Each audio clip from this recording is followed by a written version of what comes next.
Hero আলমকে নিয়ে আমি একটি কথাই বলবো যে আমার তাকে দেখলে না সত্যি প্রশংসিত বলেই মনে হয় এবং প্রশংসা করলে তাকে ছোট করা হবে, কারণ একটি মানুষ তার নিজ মেধা বুদ্ধি সহযোগিতায় কতটা সামনে আসতে পারে তার একটি ইতিহাস আমার মনে হয় পৃথিবীতে কেউই বেঁচে থাকবে না, আমরা কেউ বেঁচে থাকবো না, তবে হিরো আলম আমার কাছে মনে হয় যে একটা ইতিহাস হয়ে থাকবে উদাহরণস্বরূপ।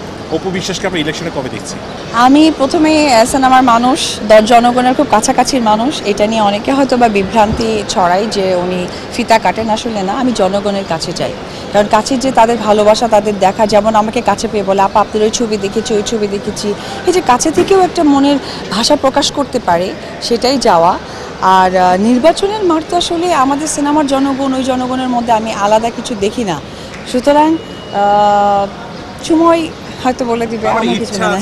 হ্যাঁ, অফকোর্স ইচ্ছে আছে, কারণ আমি মনে প্রাণে ধারণ করি, লালন করি আওয়ামী লীগকে। দিদি, আমরা তো এর আগে দেখেছি আপনি সংক্ষিপ্ত আহ্বান আছে কিনা?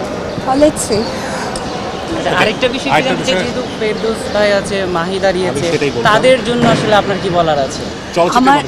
আমার চলচ্চিত্রের মানুষ না, আমি সকলেই যারা দাঁড়িয়েছেন তারা অত্যন্ত অভিনন্দন জানাবো যে যেন সাকসেসফুলি আমাদের নৌকাকে সুন্দরভাবে সবার সামনে প্রেজেন্ট করতে পারবে, এটা ফার্স্ট।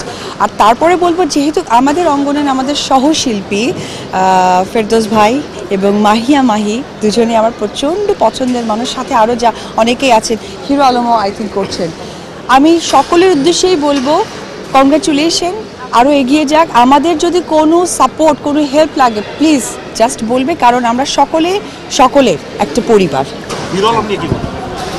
হিরো আলমকে নিয়ে আমি একটি কথাই বলবো যে আমার তাকে দেখলে না সত্যি প্রশংসিত বলেই মনে হয় এবং প্রশংসা করলে তাকে ছোট করা হবে, কারণ একটি মানুষ তার নিজ মেধা বুদ্ধি সহযোগিতায় কতটা সামনে আসতে পারে তার একটি ইতিহাস আমার মনে হয় পৃথিবীতে কেউই বেঁচে থাকবে না, আমরা কেউ বেঁচে থাকবো না, তবে হিরো আলম আমার কাছে মনে হয় যে একটা ইতিহাস হয়ে থাকবে উদাহরণস্বরূপ।